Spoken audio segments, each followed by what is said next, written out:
In a move that has sent shockwaves through Washington, President Trump is reportedly planning a dramatic takeover of the United States Postal Service. This bold maneuver, if executed, would drastically alter the landscape of the agency and potentially impact millions of Americans who rely on its services. Sources close to the president reveal that he intends to dissolve the current USPS Board of Governors, stripping the agency of its independent status. The plan then calls for the USPS to be absorbed into the Commerce Department, placing it under the direct control of Secretary Howard Lutnick, a close ally of the president. Details surrounding the plan remain shrouded in secrecy, but sources suggest that President Trump is prepared to act swiftly, possibly through an executive order. The president has long been critical of the USPS, often deriding its financial performance and its relationship with e-commerce giant Amazon. He has also accused the agency of mismanagement and inefficiency, claims that have been disputed by postal workers' unions and some industry experts. This latest move appears to be the culmination of President Trump's long-standing desire to exert greater control over the USPS and reshape it according to his vision. The White House has yet to officially confirm the president's plans, and a spokesperson denied the reports when questioned by reporters. However, the rumors alone have been enough to trigger a wave of anxiety and uncertainty among USPS employees and the general public alike. The potential ramifications of this takeover are far-reaching, with experts warning of potential disruptions to mail delivery, price hikes for stamps and shipping services, and even job losses within the USPS. The president's plan has already drawn sharp criticism from Democrats, who accuse him of attempting to undermine a vital public service for political gain. As the nation awaits further details, one thing is certain: the fate of the USPS hangs in the balance.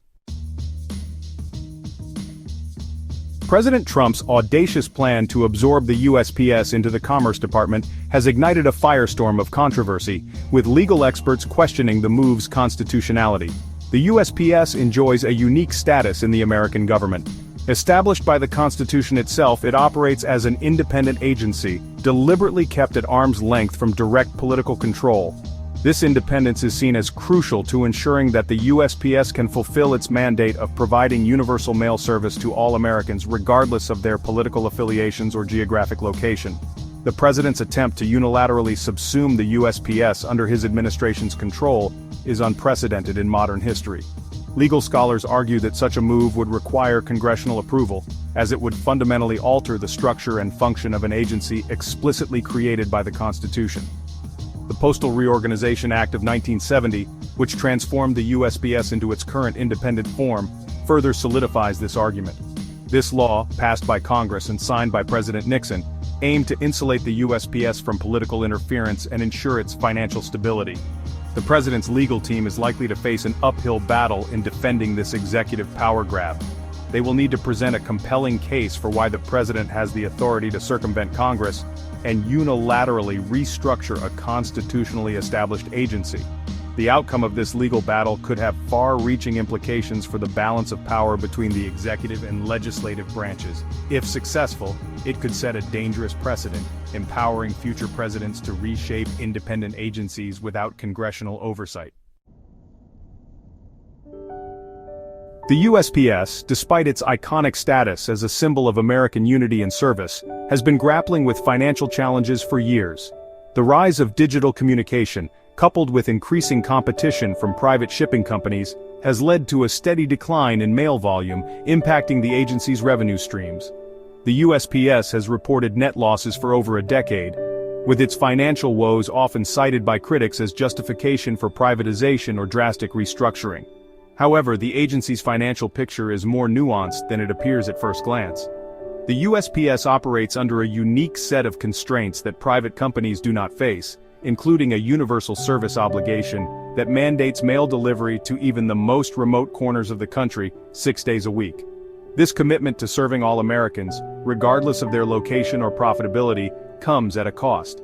Additionally, the USPS faces significant costs related to its large workforce and its vast infrastructure of post offices and processing centers. These costs are compounded by congressional mandates such as pre-funding retiree health benefits, a requirement not imposed on other federal agencies. Despite its financial challenges, the USPS continues to enjoy broad public support. Americans view the Postal Service favorably, recognizing its vital role in connecting communities and facilitating commerce. The agency's performance during the COVID-19 pandemic, when it reliably delivered essential goods and millions of mail-in ballots, further solidified its standing with the public. The potential takeover of the USPS by the Trump administration has sparked concerns about the future of this beloved institution. Many fear that prioritizing profit over service could lead to higher postage rates, reduced delivery schedules, and the closure of rural post offices, disproportionately impacting vulnerable populations. The political fallout from President Trump's potential USPS takeover has been swift and fierce. Democrats have condemned the move as a blatant attempt to undermine a critical public institution for personal gain.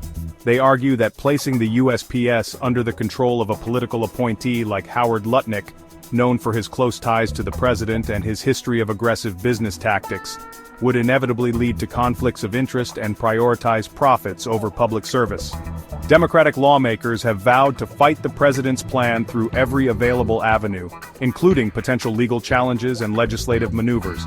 Public reaction to the news has been overwhelmingly negative. Social media platforms have been flooded with expressions of outrage and concern from citizens who rely on the USPS for everything from paying bills to receiving medications.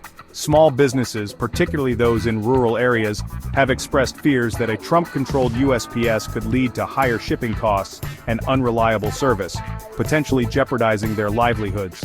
The potential impacts on the USPS workforce, which numbers over 500,000 employees nationwide, are also a major source of anxiety. The potential consequences of President Trump's plan extend far beyond the realm of mail delivery. Critics argue that placing the USPS under partisan control would erode public trust in a vital democratic institution and could have chilling effects on free speech and fair elections. They point to the president's past criticisms of mail-in voting and his unfounded allegations of widespread voter fraud as evidence that he cannot be trusted to oversee an agency responsible for handling ballots. As the battle over the USPS intensifies, it remains to be seen whether President Trump will be able to withstand the mounting pressure from both Democrats and the public, or if he will ultimately be forced to abandon his controversial plan.